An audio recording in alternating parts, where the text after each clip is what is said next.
प्रिय विद्यार्थियों, हम व्याकरण के अंतर्गत पहला पाठ भाषा, बोली और लिपि इस पाठ को कर रहे हैं और इसके अंतर्गत हमने कुछ बिंदु कर लिए थे, इसी को हम आगे बढ़ा रहे हैं। हम इसमें है आगे उपभाषा। उपभाषा किसे कहते हैं? जब बोली का क्षेत्र थोड़ा विकसित हो जाता है, बढ़ जाता है और उसमें साहित्य रचनाएं होने लगती हैं, साहित्य रचना की जाने लगती हैं, तो वह बोली उपभाषा बन जाती है। जैसे ब्रज भाषा है, अवधी है, रामचरितमानस अवधी भाषा में रचित है। तो ये बोलियां किस चीज में, मतलब इनमें साहित्य रचना होने लगती है, तो ये बोलियां क्या बन जाती हैं? उपभाषा बन जाती हैं। जब बोली का विस्तार हो जाता है, बोली का क्षेत्र बढ़ जाता है और इसमें साहित्य रचना होने लगती है, तो इसे क्या कहते हैं? उपभाषा कहते हैं। अगला है मातृभाषा।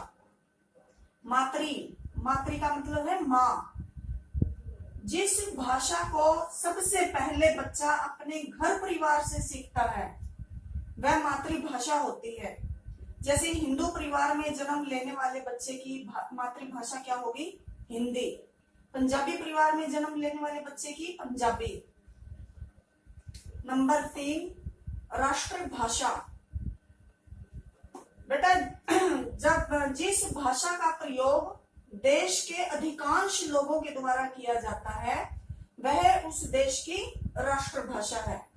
हमारे देश में लगभग 70% लोग हिंदी भाषा का प्रयोग करते हैं, तो हमारी राष्ट्रभाषा क्या है? हिंदी। नंबर 4 राजभाषा। राजभाषा यानी कि सरकारी काम काज में प्रयोग की जाने वाली भाषा। कार्यालयों में सरकारी कामकाज के लिए हमारे देश में हिंदी और अंग्रेजी भाषा का प्रयोग किया जाता है। हिंदी भाषा को अनुच्छेद 343 के तहत 14 सितंबर 1949 को राजभाषा का दर्जा प्राप्त हुआ था। तो हमारे देश की राजभाषा हिंदी। नंबर 5 मानक भाषा। मानक भाषा में है विद्वानों ने भाषा में समता लाने के लिए जिस भाषा को मान्यता दी वह मानक भाषा कहलाती है।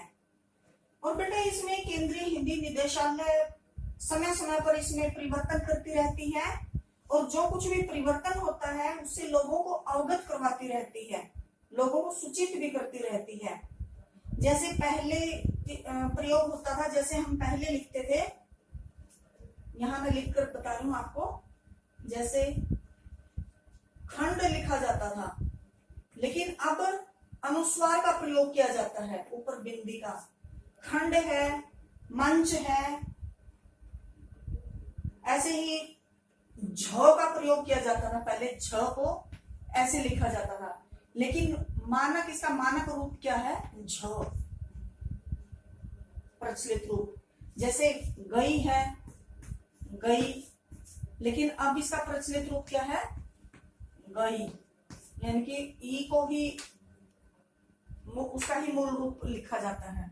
6 है बेटा साहित्य। साहित्य क्या है? साहित्य समाज का दर्पण होता है। इसमें विभिन्न लेखकों की, साहित्यकारों की रचनाएं होती हैं, उनके भाव अभिव्यक्त होते हैं, उनके द्वारा इसको लेखनीबद्ध किया जाता है और इसको समाज के सामने प्रस्तुत किया जाता है। साहित्य समाज का मार्गदर्शन भी करता है और लोगों का मनोरंजन भी करता है। तो साहित्य में क्या होता है?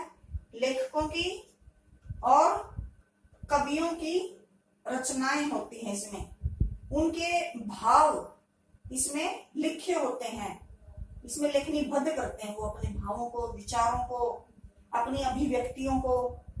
और ये समाज का दर्पण होता है और इसमें समाज का न केवल ये मार्गदर्शन करते हैं बल्कि समाज का मनोरंजन भी करते हैं।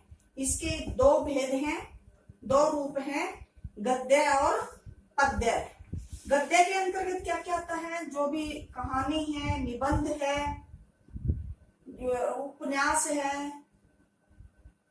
या फिर यात्रा वृत्तांत वगैरह, ये सब किसके अंतर्गत आते हैं? गद्य के अंतर्गत आते हैं। और पद्य के अंतर्गत कविता, छंद, दोहे, चौपाई, ये पद्य के अंतर्गत आते हैं। जितनी भी कविताएं हैं ना, मतलब उनको पंक्तियों के रूप में जब लिखा जाता है और छंदबद्ध किया जाता है, कविता, छंद, दोहा, चौपाई पद्य के अंतर्गत आते हैं। तो इनको आप ध्यान पूर्वक सुनेंगे और उत्तर पुस्तिका में लिखेंगे।